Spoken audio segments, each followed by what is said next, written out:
人は俺たちを予期してない。I've seen things that no training can prepare you for. お前らは I look at the faces around me, and I know. それは Nobody expected anything like this.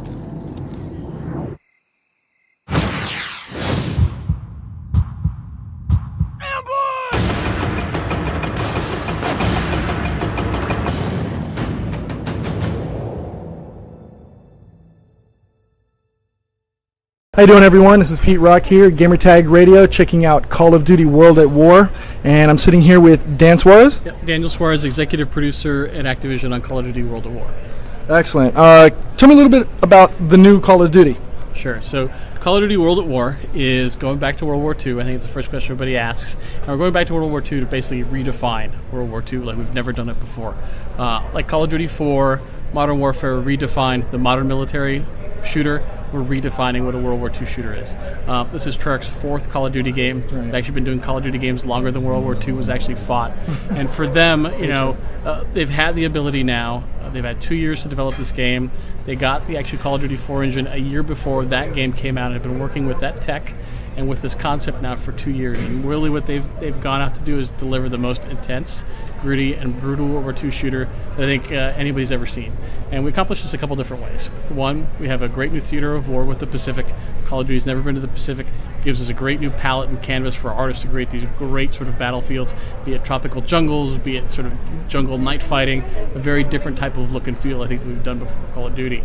With that comes this great new enemy, the Japanese Imperial Army, different types of tactics, different types of methodology, and things that they would do on the battlefield. And our designers spend a lot of time meticulously researching the type of tactics that the Japanese Imperial Army did. We even have a military advisor named Hank Kiersey, and Hank would come, and we work with Hank a lot. He's worked with us on multiple Call of Duty games. And Hank goes and interviews tons of veterans, a handful of veterans that fought in World War II, guys that fought on Peleliu, guys that fought on Okinawa, and he goes, tell me, what did you guys see? What kept you up at night? What did you hear? What did it smell like? What are the types of things that you saw? And he'd tell us about, like Japanese tree snipers, guys that would, cover themselves completely in foliage, climb up in a tree with their rifle and just wait. I saw that in the gameplay. Yeah, they'd wait for guys to come around, and they wouldn't, they'd pick their target very precisely. They'd shoot a guy, and then they'd shoot him like in the arm or in the leg, and then they'd know then the guy that was going to come rescue them is the medic. And if they take out the medic, then the rest of the platoon is screwed. Right. So again, all these stories came back to the designers, and the designers then sat down and said, okay, we really want to do that, we really want to do that, we want to have this in a cutscene, we want to have this in the game. And spent a lot of time really sort of recreating this type of enemy. And with that came this idea of all of a sudden I have an enemy that's very predictable. I don't know what they do. I don't know where they're hiding. It creates this sense of survival horror that we really sort of play up in different parts of the game. I'm not saying Call of Duty is a survival horror game now, but it plays on those sensibilities as you're playing a survival horror game where you're all of a sudden a little bit freaked out about what's going on. So again, that different type of Call of Duty you've seen. One other thing I think that adds to that is the weaponry. The guys at Treyarch spent a lot of time with the engine and focusing on a couple key areas. One of them was fire. So new weaponry, we've got the flamethrower, a great new piece of technology. Anything and everything you see in the environment can burn, can catch fire, be it foliage, be it covers such as tables or sofas or whatever it may be, and then also your enemies. So human flesh will burn, the guys will char, and again, a more gritty, brutal representation of, I think, World War II than ever has been done before. Combine that with great new features like co-op, vehicles and multiplayer, and that's how we come back and say this is Call of Duty redefined. I played the game, folks, and the game is amazing. And I'm a big Call of Duty 4 fan, so I think it's time for me to actually retire the game and put it away, because I think there's going to be a new one that's going to take over. So let's go back to, you said you guys were using the Call of Duty 4 engine on the game. Was it easier to develop the game using that engine than it was for previous versions? Well, I think, the previous Call of Duty game they did before this was Call of Duty 3. They did it on the 360, the PS3, the Wii, and the PS2, and the Xbox all at the same time. Right. In a year. And as a mid-rated 85 game, pretty good accomplishment for that, for a year's time on all those platforms. So for them to have 2 years on an established platform that really they could say, okay, the Call of Duty 4 engine, awesome in terms of multiplayer, awesome in terms of rendering, awesome in terms of visuals. The whole foundation was there for us to say, look, let's focus on gameplay and let's focus on key improvements that the fans really want. I think that's where co-op really came out of that. The community really wanted to have this as a feature in the game. And we said, okay, look, we'll spend a lot of the time, we'll build the levels, we'll figure out how we want to do this with co-op. And we really sort of had a really deep co-op experience. So there's 2 modes in co-op. There's campaign co-op, and then there's competitive co-op. Campaign co-op allows you to play the single-player game, 2 to 4 players with you online, or 2-player split screen. So you basically play from the beginning to end. There's like 1 or 2 levels you can't play in co-op just because they're not built for co-op support, but the rest of the game can be played in co-op. And then we have this whole new twist with competitive co-op, which is the same thing, but all of a sudden there's a competition in terms of score. Now, does that mean I'm going to run ahead of everybody else and complete the level and finish and shoot everybody first? Well, no, because that's likely you're going to actually die if that happens. And if you die, you actually lose your points, and you also lose your modifiers that you earn as you're doing more kills. So there's this idea that I need to work with my team, but I need to be better than they are, or at least faster from the hip than they are, so I can get those kills and those modifiers. But if I die, I will lose points. But if my buddy dies and I go revive him, I will earn points. So there's great sort of back and forth to keep people together. There's some cool new things that we've just hinted at slightly. There's going to be more information coming. There are these things called death cards, and they're basically modifiers for co-op. So tons of new cool death cards. So are they different from perks? Or yes, they are different from perks. Perks exist on the multiplayer side, and what the death cards do, they just modify the game experience in co-op. So if you thought we had 2 modes just in co-op, now you've got those modes with death cards. So it adds a whole new dimension of how you actually play co-op. So then again, the focus on really sort of delivering a solid multiplayer game. And I'm sure you have questions on that too. I have both, actually. I also noticed in the game that Gary Oldman is one of the voice actors for the Russian side, and everybody knows that Kiefer Sutherland is on the American side. What was it like getting those actors to come in, and how was it working with them? Sure. So I think the Call of Duty franchise in and of itself has high production value from day one. I think, visually, from sound to audio to music, and again, we're sort of saying, okay, what more can we do to raise the production value in these games? And I think with Call of Duty 4, they had these great heroic characters like Sergeant Price that really sort of said, look, he's an iconic character, and we were building iconic characters for Call of Duty World at War, and said, okay, how do we want to represent these guys? And we were all sort of combing our minds, going, okay, how do we want to do this? And getting a good voice actor to represent these guys, that made sense. But then when we thought about who should represent these guys, this is where sort of Gary Oldman came up first, and Kiefer Sutherland as well, as these are the guys, these are the types of voices you want people to really sort of hear as you're playing. So when you're in sort of like the deep Japanese jungles, trudging through these swamps and these mangroves, and you hear Kiefer Sutherland's voice going, hey, we got to take these guys, and they're going to come around this way, and all of a sudden it's like, wow, that's Kiefer Sutherland, like from 24, and that's pretty damn cool. And it just creates this sort of like almost realistic sort of feel. And, he's got the perfect quintessential voice for this type of role. And then on the Russian campaign, Gary Oldman's such a versatile character from all the different things he's done. He was Dracula. He was the guy in The Professional. He's done all these different kinds of different roles. And he came to us and said, look, I'm a big fan of Call of Duty. We want to have you in the game. And he creates this great character named Sergeant Reznov, who's on the Russian campaign. And what's great about his campaign, he really sort of gives you the sort of backstory as to why, the Russian campaign was so important. There's a lot of people, at least on the American, people that play in America don't really know, okay, yeah, so the Nazis invaded Russia, millions of people died, okay, big deal. He really sort of gives you the reason, this is why this was important. It wasn't just a war, this is a vendetta for us, and we're going to take it back to Berlin, we're going to take no prisoners, this is a no-hold-barred attack back.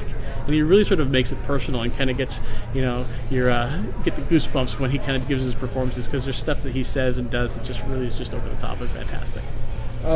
Everybody loves the game because of perks. Perks is one of the big thing, and the original perks from COD4 are in the game, correct? A variety of with Call of Duty World at War, we've taken tons of the perks that existed from Modern Warfare. Some of them we've kept, some of them we've modified, and some are brand new.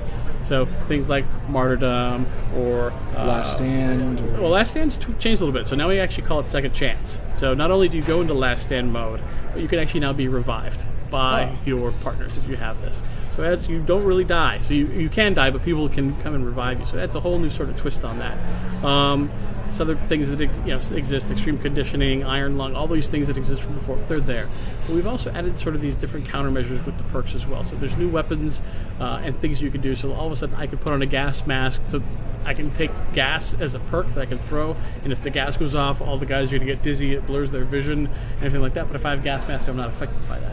So there's different things and combinations you can do with your perks and your weapon allotment in your class that really sort of say, okay, how do I want to play these games strategically? It's not just all about, Juggernaut and Deep Impact anymore, or all these sort of things that say, okay, I'm just now this robust guy, but it's that combined with a couple other things that really sort of up the ante as to how you'll play on a different mode or on a different map and who you're playing with.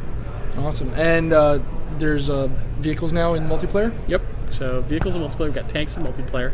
The tanks are awesome. They have the turret gunner and then a machine gunner as well. And they're pretty intense in terms of coming down the battlefield, because if you have a tank shell come at you, you're going to get blown up.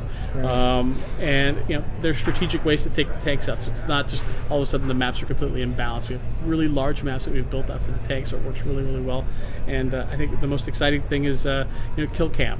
So in the game itself, we've added these cool kill cam features that existed from before, but even now more over the top with, I think, the blood and gore that we have in the game. So getting shot by a tank shell and then seeing it again in kill cam is pretty fun and exciting.